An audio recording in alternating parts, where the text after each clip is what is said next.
جی امین نیازی Cambridge England سے۔ Cambridge والے بھائی، کیمرے کے سامنے بیٹھو نا۔ یہ میں ذرا ڈرائیو کر رہا ہوں، میں نے بہت اوکے ویٹ کیا تھا لیکن پھر اوکے، کیا حکم ہے بھائی صاحب؟ میرا کوشچن یہ تھا کہ خلافت کا ٹاپک جب بھی آتا ہے تو قرآن کو اتنا ڈسکس نہیں کیا جاتا جتنا حدیث کو کیا جاتا ہے، کیونکہ یہ قرآن کے مکمل ہونے کے بعد کے واقعات ہیں خلافت کے۔ اور اس میں کنفیوژن یہ ہے کہ جب بھی ہم حدیث کو پڑھتے ہیں تو پرابلم حدیث میں کہ میں نے کبھی بھی اہل تشیع کی حدیث نہیں پڑھی، لیکن اہل سنت کی جتنی بھی حدیث میں نے پڑھی ہیں اس میں ہوتا یہ ہے کہ جب بھی کوئی حدیث آتی ہے صحیح، اس کے اپوزٹ ایک حدیث موجود ہے۔ جیسے کہ نبی کریم صلی اللہ علیہ وسلم کی ایک حدیث ہے کہ بیٹھ کے پانی پینا چاہیے، تو ایز سیم اس کے اپوزٹ حضور نبی کریم صلی اللہ علیہ وسلم کی کھڑے ہو کر پانی پینے کی بھی حدیث موجود ہے۔ جی اسی طرح ہی اسی طرح ہی نماز اگر ہاتھ باندھ کے پڑھنے یا رفع یدین کرنے کی حدیث موجود ہے تو رفع یدین نہ کرنے کی اور ہاتھ نہ باندھنے کی بھی حدیث موجود ہے۔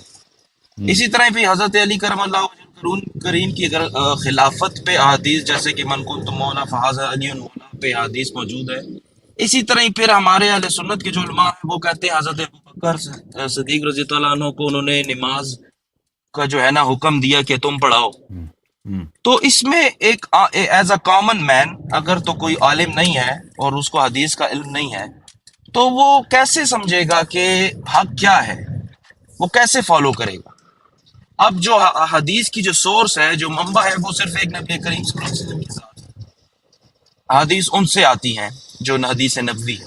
اب دونوں اپوزٹ حدیثیں انہی کی طرف سے آ رہی ہیں، تو کچھ ایسا نہیں ہو سکتا کہ جو اہل سنت کے جو ہمارے بھائی بہن ہیں جو کہ اہل بیت سے بہت بڑی محبت کرتے ہیں، ان کو ایک پراپر جو اہل سنت کی جو top of the rank books ہیں جس کو سیاہ ستہ کہتے ہیں، ان سے حضرت علی کی خلافت پہ جو ہے کلیئر کٹ حدیث ورڈنگ میں مل جائیں، جس میں صاف ظاہر ہو رہا ہو کہ حضور نبی کریم صلی اللہ علیہ وسلم نے ان کی خلافت کا اعلان ہے۔ اب جیسے کہ ایک حدیث یہ بھی موجود ہے کہ صحیح مسلم میں کہ حضرت فاطمہ الزہرا علیہ السلام نے حضرت ابو بکر اور حضرت عمر کو جو ہے اپنے جنازے میں شرکت کرنے سے جو ہے حضرت علی کو وصیت کی تھی کہ ان کو نہ جو ہے آپ نے اجازت نہیں دینی۔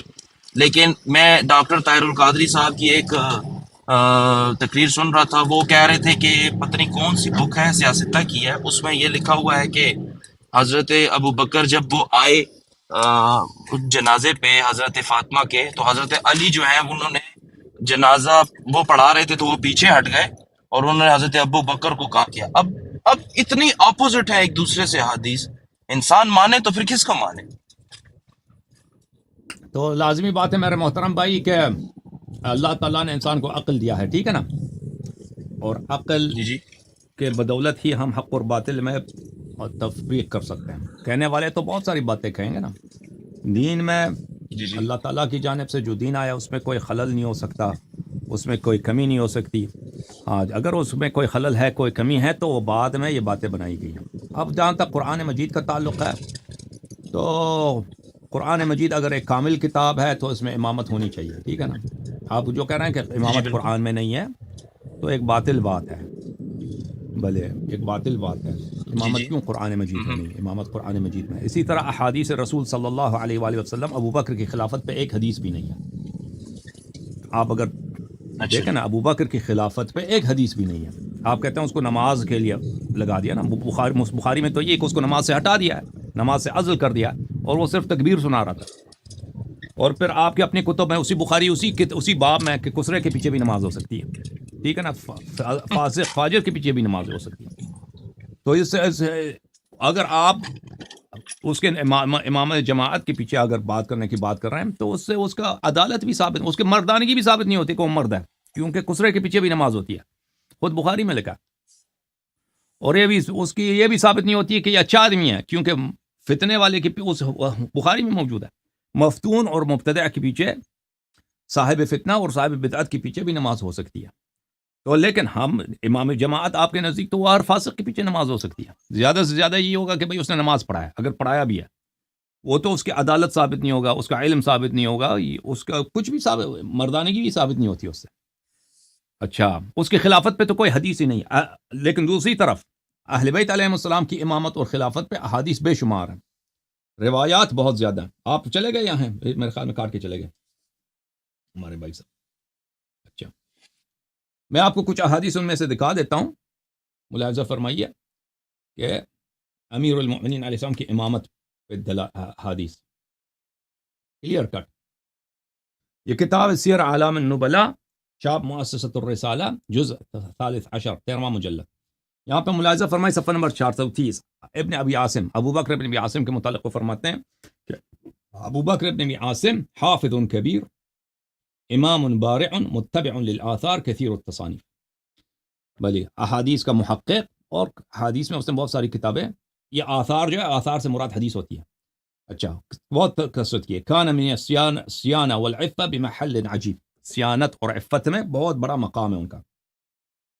یہ ان کی کتاب ہے، ابو بکر ابن عاصم کی کتاب ہے، جو متوفہ سنہ 287 ہیں. 287. بلی احمد بن حنبل 241 کے متوفہ ہیں، یعنی بہت قریب عہد ہے. بخاری مسلم یہ ایک ہی جنریشن کی بات ہے، ٹھیک ہے نا. اس کتاب کا محقق کون ہے؟ ڈاکٹر باسم بن فیصل جوابرہ، استاد الحدیث، علم حدیث کے پروفیسر ہیں، بکلیت اصول الدین، اصول الدین کالج میں، بجامعۃ الامام محمد بن سعود الاسلامی الریاض. امام محمد بن سعود الاسلامی ریاض میں، یونیورسٹی میں، اصول الدین کالج میں، اس کے یہ حدیث کے پروفیسر. اچھا، جزء اول، چاپ دار السمیعی سعودی عرب میں، ریاض میں کتاب چھپی ہے سنہ 1998 میں. یہ ملاحظہ فرمائیے.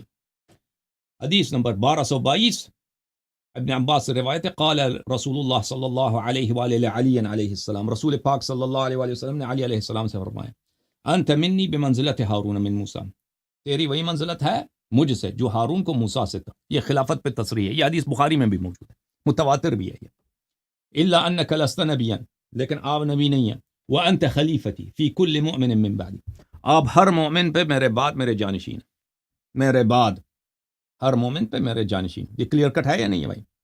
اگر یہی حدیث ابو بکر کے لیے ہوتی، اگر یہی حدیث ابو بکر کے لیے ہوتی، آپ اس کو دن رات شیعوں کے منہ پہ مارتے. اوے دیکھو مارتے کہ نہیں مارتے؟ لیکن کیونکہ یہ سید المسلمین امیر المؤمنین علیہ السلام کے متعلق ہے، آپ اس کو نظر انداز کرتے ہو. آپ کے علماء اس کو نظر انداز کرتے ہیں، لوگوں کو نہیں سناتے. کیوں نہیں سناتے؟ کیونکہ یہ آپ کے تعصب کو راس نہیں آتی. ایک شخص کو آپ نے خلیفہ بنایا ابو بکر، اس کی خلافت پہ کوئی حدیث نہیں. جس کی خلافت پہ حدیث ہے، جس کی خلافت پہ حدیث ہے، اس کو آپ اس کے حدیث کو آپ نظر انداز کر دیتے ہو. یہ کتاب ہے المستدرک علی الصحیح، معاف کیجیے گا کہاں گیا، کتاب ہے المستدرک علی الصحیحین للحاکم النیسابوری، جزء ثالث، چاپ دار الفکر. یہاں پہ ملاحظہ فرمائیے، صفحہ نمبر 334،